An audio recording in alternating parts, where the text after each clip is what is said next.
Welcome to view point. Diabetes అనేది రక్తంలో glucose లేదా బ్లడ్ షుగర్ చాలా ఎక్కువగా ఉన్నప్పుడు వచ్చే వ్యాధి. ఈ రోజుల్లో జీవనశైలి కారణంగా ఈ వ్యాధి వస్తుంది.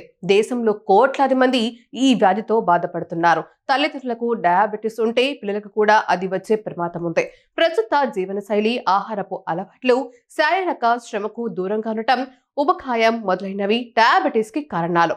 ఇక షుగర్ ఉన్నవారు తినే ఆహారం విషయంలో చాలా జాగ్రత్తగా ఉండాలి. ఏది పడితే అది తింటే కుదరదు. ఏదైనా తినకూడదని తింటే రక్తంలో షుగర్ లెవెల్స్ అమాంతంగా పెరుగుతాయి. ఇంకా డయాబెటిస్ రోగులకు ఓ డౌట్ ఉంటుంది. అందరూ ఎంతో ఇష్టపడే ఊరగాయ పచ్చళ్ళు మేం తినొచ్చా అని.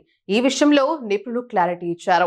డయాబెటిస్ రోగులు పచ్చళ్ళు తినొచ్చా, తింటే ఏమవుతుంది, రక్తంలో షుగర్ లెవెల్స్ పెరుగుతాయా అన్న విషయాలపై క్లారిటీ ఇచ్చారు. షుగర్ రోగులు ఊరగాయలు తినాలనుకుంటే ఎలా తినాలో కూడా చెప్పుకొచ్చారు. ఆ పూర్తి వివరాలపై ఒక లుక్ ఇద్దాం. ఆహారం రుచిగా అనిపించకపోతే మనలో చాలా మంది ఊరగాయను వేసుకుని తింటుంటాం. ఇది ఆహారం రుచిని పెంచుతుంది. ఊరగాయ అంటేనే చాలా మంది నోళ్ళలో నీళ్లు ఊరుతాయి. మామిడి, ఉసిరి, టమాటా, అల్లం, పండు మిర్చి, కాకరకాయ ఇలా చెప్పుకుంటూ పోతే ఎన్నో పచ్చళ్ళు మన ఇళ్లలో తయారు చేసుకుంటారు. ఊరగాయల్లో పేగులకు మేలు చేసే మంచి బ్యాక్టీరియా ఉంటుందని నిపుణులు చెబుతున్నారు. అంతేకాకుండా కార్బోహైడ్రేట్లు తక్కువగా ఉంటాయి.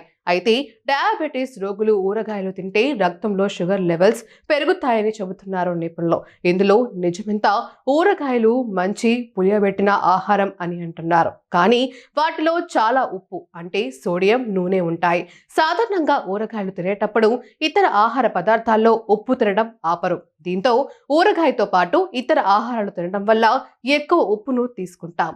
పాత రోజుల్లో అన్నం లేదా చపాతీలో ఊరగాయ తినేవాళ్ళు. అయితే ఈ రోజుల్లో చిప్స్, పాపడ్, కూరలు, వేయించిన ఆహారాలతో పాటు ఊరగాయలను తీసుకుంటున్నారు.